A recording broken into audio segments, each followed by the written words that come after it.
EduKV, let's come together to learn.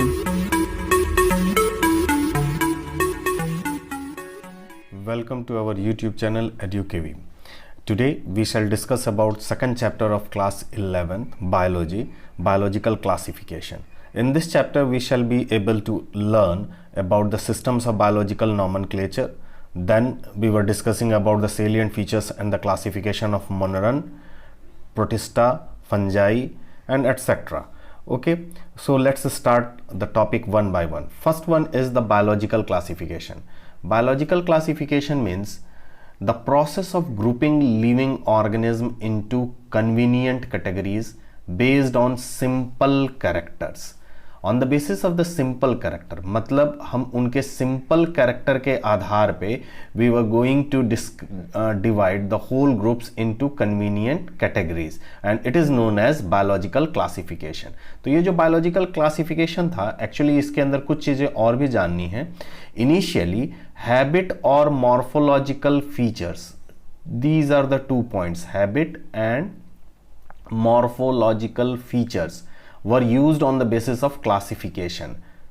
Okay, later on organism classified by scientists on the basis of their natural affinities. On the basis of their natural affinities, later on all the organisms were classified.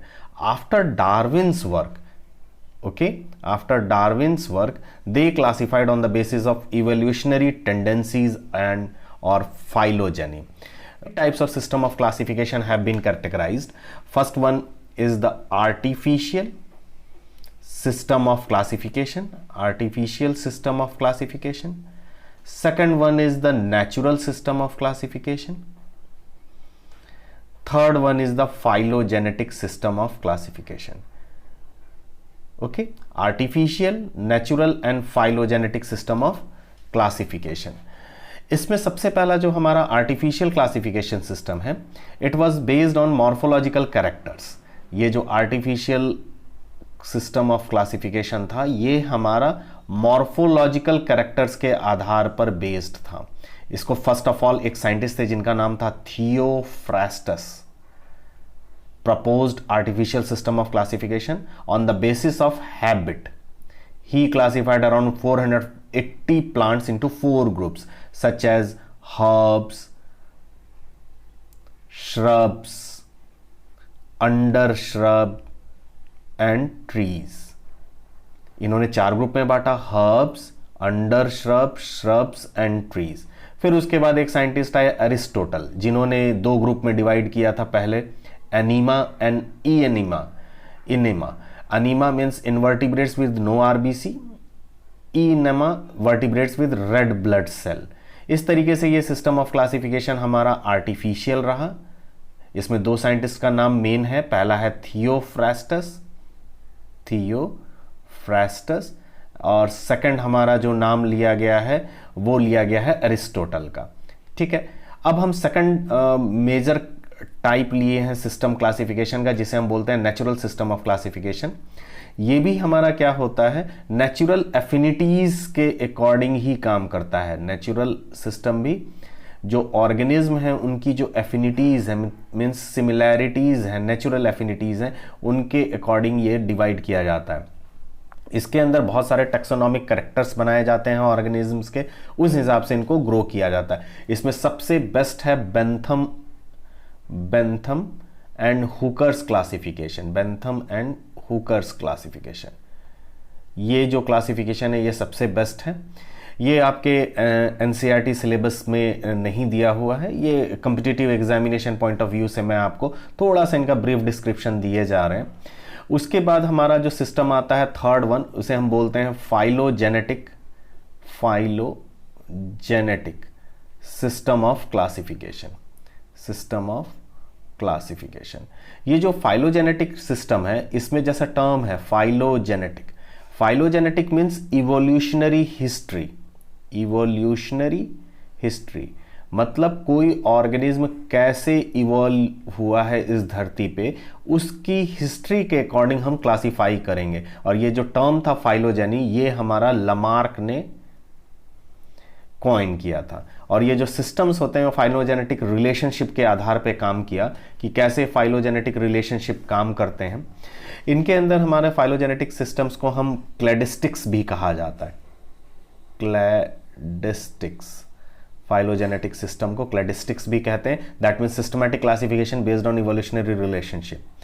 इसमें सबसे जो basic हमारा था वो था आइक्लर and एंडलाइकर। आइक्लर एक ये इन्होंने क्लासिफिकेशन था, साइंटिस्ट थे आइक्लर एंड एंडलाइकर। ये दो जो साइंटिस्ट थे इन लोगों ने ये क्लासिफिकेशन दिया था END, आइक्लर एंड एंडलाइकर। फर्स्टली प्रपोज्ड है फाइलोजेनेटिक रिलेशनशिप और क्लासिफिकेशन सिस्टम। फिर इंगलर एंड प्रेंटल ने पब्लिश किया था अपना वर्क। इस तरीके से मेनली हमारे ये तीन तरह के जो फाइलोजेनेटिक हो गया, आर्टिफिशियल हो गया और नेचुरल सिस्टम ऑफ क्लासिफिकेशन, ये हमने बताया। एक्चुअली हमारे सिलेबस के उसमें जो है उसमें नॉर्मली हमारा 2 किंगडम क्लासिफिकेशन सिस्टम ही माना जाता है। ये जो 2 किंगडम सिस्टम क्लासिफिकेशन का था ये लीनियस ने डिस्कवर किया था, लीनियस ने दिया था, प्रोपाउंडेड बाय लीनियस। इन्होंने क्लासिफाइड किया था all organism into 2 groups. First one is the plant, another one is the animal.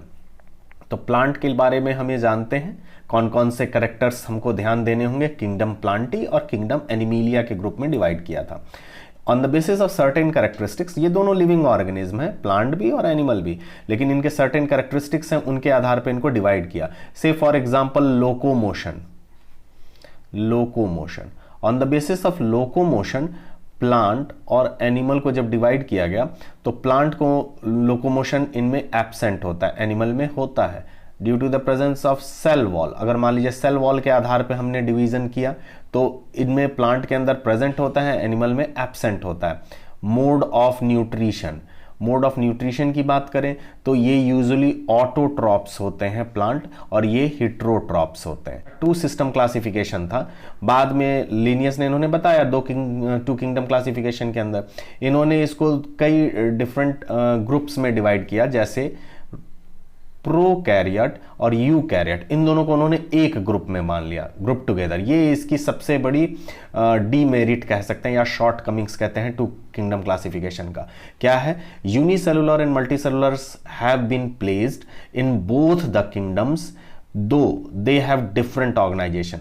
इन दोनों को अलग अलग ग्रुप में उन्होंने डिवाइड किया, यूनिसेलुलर और मल्टी सेलुलर को दोनों किंगडम में डाल दिया गया, यानी प्लांट में भी डाला गया और एनिमल में भी डाला गया। तो इस तरह से इनके ऑर्गेनाइजेशन जो डिफरेंट थे वो दोनों में डिफरेंट थे। दूसरे नंबर पे बैक्टीरिया एंड साइनोबैक्टीरिया, वो प्लांट्स के अंदर में इसको इंक्लूड कर दिया गया। किसको? बैक्टीरिया एंड साइनोबैक्टीरिया, इन दोनों को प्लांट के अंदर ग्रुप में, और जो पहला वाला था उसको इन्होंने प्रोकैरियोट मान लिया, इसको इन्होंने प्रोकैरियोट कहा। ये next, viruses are neither plant nor animals. ये हम जानते हैं वायरसेस के बारे में प्रॉब्लम है, ना वो प्लांट होते हैं ना एनिमल होते हैं, लेकिन उन्होंने बॉर्डर लाइन होते हैं लिविंग और नॉन लिविंग में, इसके बारे में इन्होंने कोई रिस्पॉन्ड नहीं किया। नेक्स्ट हमारा था इसमें जो किंगडम प्लांटी था, फंजाई को किंगडम प्लांटी में वो नॉन फोटोसिंथेटिक डाल, उन्होंने क्या किया, फंजाई को प्लांटी में डाला, और इसके कारण क्या था, ये जो फंगस था ये नॉन फोटोसिंथेटिक था, इनके पास काइटिन के सेल वॉल थे, glycogen as reserve food material थे। इस तरीके से ये जो 2 किंगडम क्लासिफिकेशन था इज इनएप्रोप्रिएट एंड इनएडिक्वेट। इस तरीके से इस प्रॉब्लम को सॉल्व करने के लिए मीन टाइम बहुत सारे क्लासिफिकेशन सिस्टम आए, जैसे 3 किंगडम क्लासिफिकेशन सिस्टम जो कि अर्नेस्ट हकेल ने दिया था। फिर आया 4 kingdom classification that was given by Copeland in 1956। Copeland में कोपलैंड 1956 कोपलैंड, ठीक है, ये इन्होंने दिया 4 किंगडम क्लासिफिकेशन। ये जो 4 किंगडम क्लासिफिकेशन है ये भी इनकम्प्लीट रहा।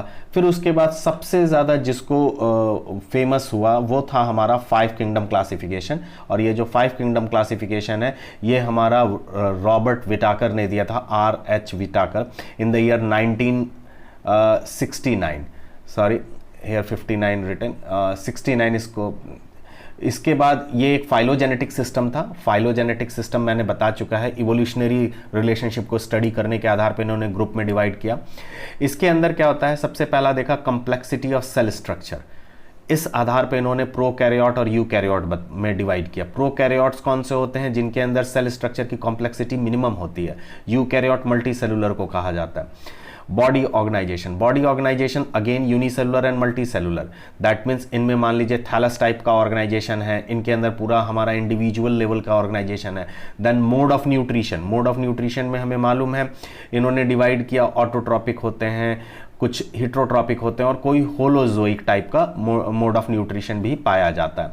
हिट्रोट्रॉपिक में कई तरह के हो सकते हैं, जैसे पैरासिटिक हो सकते हैं, सेप्रोजोइक हो सकते हैं। नेक्स्ट हमारा आता है लाइफस्टाइल, क्या वो प्रोड्यूसर हैं, कंज्यूमर हैं या डिकम्पोजर हैं, इसके आधार पे, that means ecological role of organism, ecological role.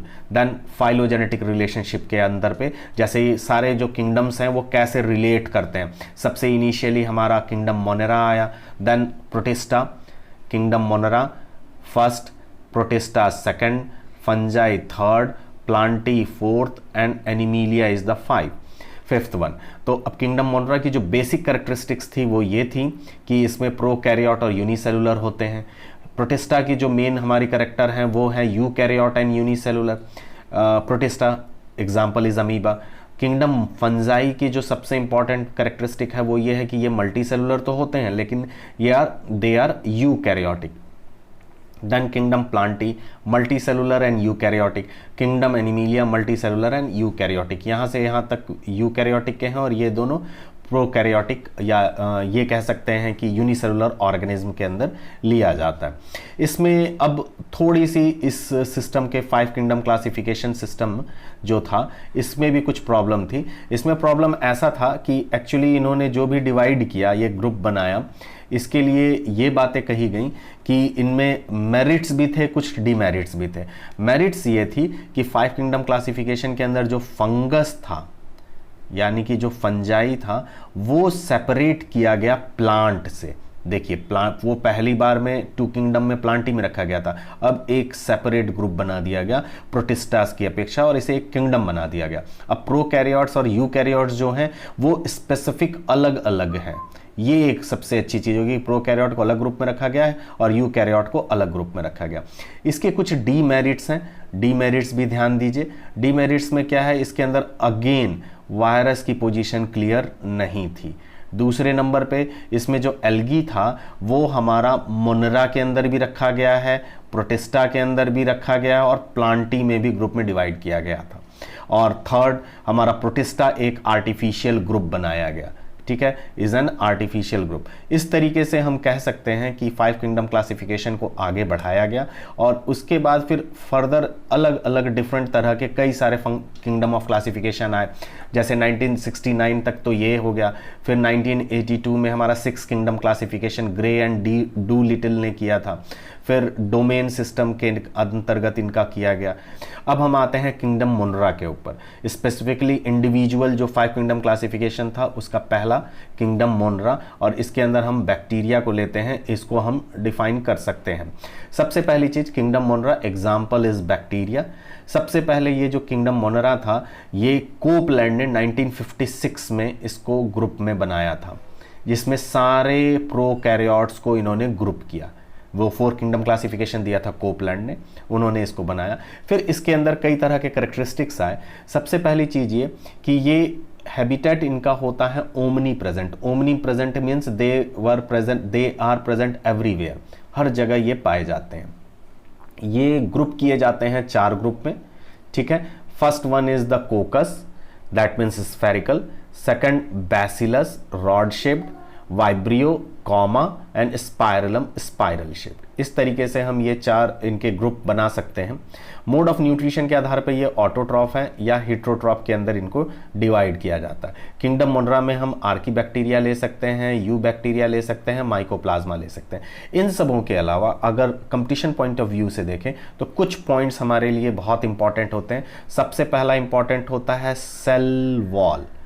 Cell wall जो होता है वो मिलकर बना होता है पेप्टिडोग्लाइकन से, और ये जो पेप्टाइडोग्लाइकन होते हैं, ये जो सेल वॉल जिस मटेरियल से मिलकर बना होता है, ये सिर्फ किसके अंदर नहीं पाया जाता, एक तो आर्की बैक्टीरिया में नहीं पाया जाता है ये peptidoglycan, next one is the mycoplasma. They are absent in archaebacteria and mycoplasma.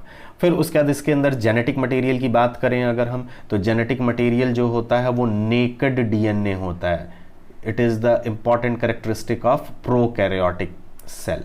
तो नेकेड डीएनए होता है। नेकेड डीएनए का मतलब क्या हो गया, हिस्टोन प्रोटीन एब्सेंट होता है। ये क्वेश्चन पूछा जाता है कि कौन सा प्रोटीन एब्सेंट होता है डीएनए में, तो हम कह सकते हैं histone protein is absent, that is called, इसीलिए इस नेकेड डीएनए को हम न्यूक्लियोइड कहते हैं। या आपने क्लास 9th में पढ़ा होगा कि प्रोकैरियोटिक सेल के अंदर न्यूक्लियोइड पाया जाता है, या प्रोक्रोमोसोम या जीनोफोर, ये सारे डिफरेंट नाम हैं इनके लिए। इनमें न्यूक्लियर एनवलप एब्सेंट होता है, न्यूक्लियोप्लाज्म एब्सेंट होता है, न्यूक्लियोलस और क्रोमैटिन्स एब्सेंट होते हैं। जितने भी मेम्ब्रेन बाउंड ऑर्गेनल्स होते हैं वो एब्सेंट होते हैं। इनके अंदर एक एनवलप सिस्टम पाया जाता है। तो ये कुछ खूबियां थी।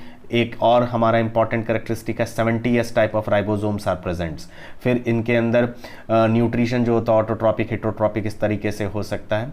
एक और खास बात आप समझ के रखिए, एक मूवमेंट होता है जिसे बोलते हैं साइक्लोसिस। साइक्लोसिस, ये जो साइक्लोसिस होता है it is known as streaming movement. ये स्ट्रीमिंग मूवमेंट होता है साइटोप्लाज्म का। किसका? साइटोप्लाज्म का। ये एब्सेंट होता है मोनोरेंस में। ये मोनोरेंस में streaming movement cyclosis is absent in case of monerans. इसे याद रखिएगा, ये इंपॉर्टेंट पॉइंट है। अब हम बताते हैं आपको इंडिविजुअली एक एक ग्रुप को लेके देखा जाता है। सबसे पहले आर्कीबैक्टीरिया। आर्कीबैक्टीरिया के बारे में जब भी हम पढ़ेंगे तो हमें मालूम है they are most primitive form of life. सबसे प्रिमिटिव होते हैं ये, that are found in most extreme environmental condition और हार्श हैबिटेट्स, जैसे high salt concentration, that means they are termed as halines, saline condition में पाया जाए, बहुत ही ज़्यादा हाई टेम्परेचर में पाया जाए जिसे थर्मो एसिडोफिल्स कहते हैं, हॉट स्प्रिंग्स में पाया जाए, और ये oldest of the living fossils हैं। इस लाइन को याद रखिएगा, दे आर ओल्डेस्ट, सबसे पुराने लिविंग फॉसिल्स में कहे जाते हैं। कौन से होते हैं? आर्कीबैक्टीरिया। ये कई बार एग्जाम में आ चुका है कि लिविंग फॉसिल्स में सबसे ओल्डेस्ट कौन से हैं, तो हम बोलेंगे आर्कीबैक्टीरिया। इनके अंदर कुछ फीचर्स होते हैं, या ये गट ऑफ रूमिनेंट, ये बड़ी इंपॉर्टेंट कैरेक्टरिस्टिक है। कई सारे एनिमल्स होते हैं, रूमिनेंट एनिमल्स होते हैं, उनके गट में भी मिथेनोजेंस यानी मीथेन प्रोड्यूसिंग बैक्टीरियाज पाए जाते हैं। They are called as archaebacterias. ये भी आर्कीबैक्टीरिया होते हैं। तो हम इनके अंदर कुछ खूबियां बता सकते हैं आपको इन आर्कीबैक्टीरियाज के। इनके जो सेल वॉल होते हैं आर्कीबैक्टीरिया के, सेल वॉल, ठीक है, ये कंपोज्ड करता है नॉन सेलुलोजिक, मीन्स सेलुलोज के बिना पॉलीसैकेराइड। पॉलीसैकेराइड होगा लेकिन सेलुलोजिक पॉलीसैकेराइड नहीं होगा, ग्लूकोज का पॉलीसैकेराइड नहीं होगा। और नॉर्मली ये किससे बनता है? स्यूडोम्यूरिन से मिलकर बना होता है। स्यूडोम्यूरिन, स्यूडोम्यूरिन, और ग्लाइकोप्रोटीन और प्रोटीन, ठीक है। इनके अंदर हमने जैसे बताया था पेप्टाइडोग्लाइकॉन और म्यूरामिक एसिड जो होते हैं वो एब्सेंट होते हैं सेल वॉल में। पेप्टाइडोग्लाइकॉन एंड म्यूरामिक एसिड ये दोनों एब्सेंट होते हैं आर्कीबैक्टीरिया के अंदर। प्लाज्मा मेम्ब्रेन जो होते हैं वो लॉन्ग चेन ब्रांच्ड लिपिड्स पाई जाती हैं इनके अंदर। इनमें 16S क्रोमोसोम राइबोसोमल आरएनए पाया जाता है, 16S आरएनए। आर्कीबैक्टीरिया मोस्टली 2-3 तरीके के हैं जो हमने ऊपर पढ़ ही रखे हैं। पहला आर्कीबैक्टीरिया में पहला halophiles, second one is thermoacidophiles, third one is methanogens, और ये मीथेन बायोगैस प्लांट में भी पाया जाते हैं। नेक्स्ट हम बात कर सकते हैं यू बैक्टीरिया के बारे में। जो यू बैक्टीरिया होते हैं ये स्मॉलेस्ट होते हैं। They are also called as true bacteria. Microscopic most primitive prokaryotic organisms होते हैं। इनके अंदर जब सेल वॉल की बात करें तो हम बात कर सकते हैं कि मोटाइल फ्लैजेलम पाया जाता है इनमें, ठीक है, मोटाइल फ्लैजेलम पाया जाता है। और इनके डिफरेंट साइज होते हैं, बैक्टीरियाज के साइज। एक्चुअली जो एग्जैक्ट बैक्टीरिया होते हैं वो उनको इस ग्रुप में डाला जाता है। हम जानते हैं on the basis of the shape, एक साइंटिस्ट थे जिनका नाम था Cohn, COHN, Cohn. In 1972 he classified recognized 4 basic forms of eubacteria. Eubacteria के 4 बेसिक फॉर्म्स बनाए थे उन्होंने। पहला दिया था कोकस, कोकस मीन्स स्फेरिकल। सेकंड उन्होंने दिया था bacillus, bacillus means rod shaped. Third one is the spiral, bacillus. And then third one is the spiral shaped. Next आता है वाइब्रियो. वाइब्रियो ये हमारा फोर्थ वन है. ये कॉमा शेप्ड होता है एंड स्लाइटली कर्व्ड होते हैं, ऐसे पाए जाते हैं ये वाइब्रियो. ठीक है. फ्लैजिलेशन के बारे में मैंने बता ही दिया, मोटाइल फ्लैजिलेशन पाया जाता है इनके अंदर. नेक्स्ट हम बात कर सकते हैं ऑटोट्रॉपिक बैक्टीरिया की. साइनोबैक्टीरिया के बारे में हम जानते हैं. ब्लू ग्रीन एल्गी आ सकते हैं. इनके पास क्लोरोफिल ए है, यूनिसेलुलर होते हैं, कॉलोनियल फिलामेंटस होते हैं ये. ठीक है. मैराइन हो सकते हैं, टेरेस्ट्रियल हो सकते हैं. इस तरीके से डिफरेंट टाइप के जिलेटिनस सीड्स पाई जाती हैं इनके अंदर, और ये फॉर्म करते हैं ब्लूम्स को, and they can fix nitrogen in heterocyst. Example is nostoc and anabaena. Next हम बात करते हैं कीमोसिंथेटिक बैक्टीरिया की. कीमोसिंथेटिक बैक्टीरियाज वो बैक्टीरियाज होते हैं जो केमिकल के प्रेजेंस में अपना खाना बनाते हैं, जैसे oxidise nitrates, nitrites, ammonia, and release ATP, help in recycling of nutrient, that is pseudomonas and nitrobacter. Heterotrophic bacteria क्या होते हैं? इन्हीं को डिकम्पोजर्स कहा जाता है. ये हमारा कर्ड बनाने में यूज़ किए जाते हैं. एंटीबायोटिक्स, नाइट्रोजन फिक्सिंग बैक्टीरियाज, ये सारे के सारे, जैसे राइजोबियम है, ये सब हमारा हेटेरोट्रॉपिक बैक्टीरियाज है. मीन्स अपना खाना किसी दूसरे के ऊपर डिपेंड करके लेते हैं वो. जैसे रिप्रोडक्शन जो होता है इनमें बाइनरी फिजन के द्वारा होता है, स्पोर और सेक्सुअल रिप्रोडक्शन के द्वारा होता है. तो ये सिंपल हमारा एक ब्रॉड क्लासिफिकेशन हमने यू बैक्टीरिया का कर दिया, दैट मीन्स ट्रू बैक्टीरिया का. फिर हमारे पास आते हैं माइकोप्लाज्मा, अनदर ग्रुप है. इसमें कोई सेल वॉल नहीं होता. It is smallest living cell. This point should be kept in your mind that mycoplasma is smallest living cell. And anaerobic bacteria, that means those pathogenic in animals and plants. Mostly ये जो anaerobic bacterias होते हैं ये pathogen की तरह काम करते हैं एनिमल्स में या प्लांट के अंदर. Please subscribe, like and share the channel.